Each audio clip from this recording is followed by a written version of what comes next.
But first tonight, tragedies have a way of revealing who people really are. The decent ones rise to the moment, hard as it is. They bring clarity and comfort and solutions.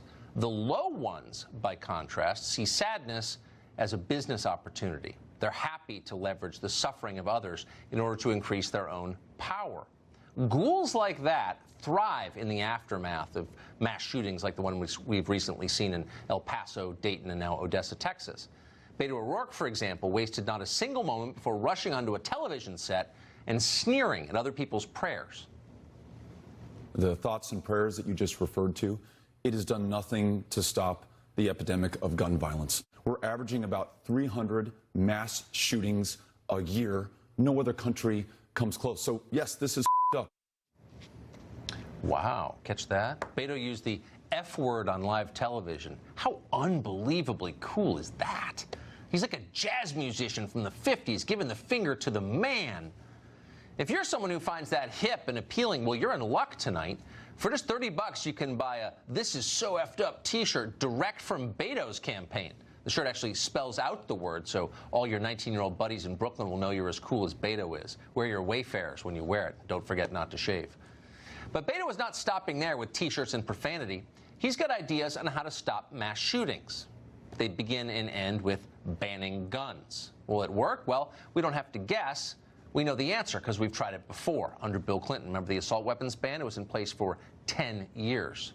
It had precisely zero effect on rates of violence in this country. It's not an opinion. It's not a defense of the Second Amendment. It's a fact. It's been studied extensively, including by the Clinton administration.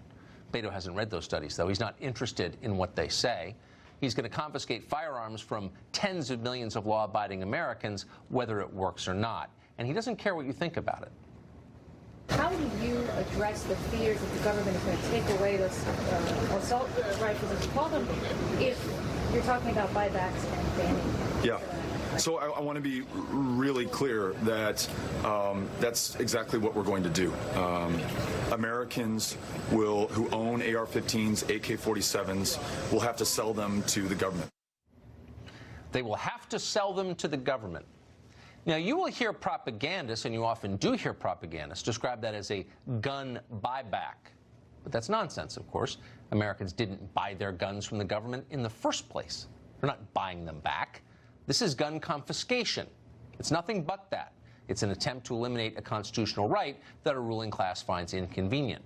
It won't reduce gun violence. In fact, sending armed authorities door to door to seize people's lawfully owned weapons is itself a surefire recipe for causing violence.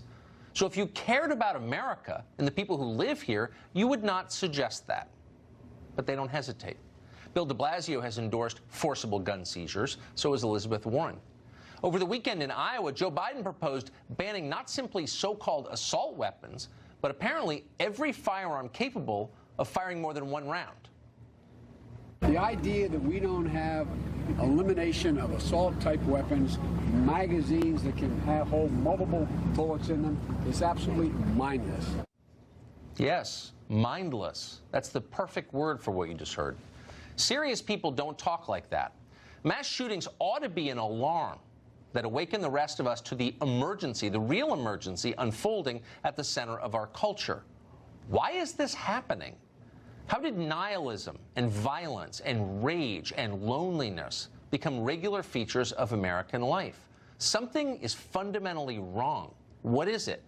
And critically, is materialism enough to fix it? Those are the metaphysical questions we ought to be thinking about deeply, seriously, and debating every time some lunatic shoots up a public place.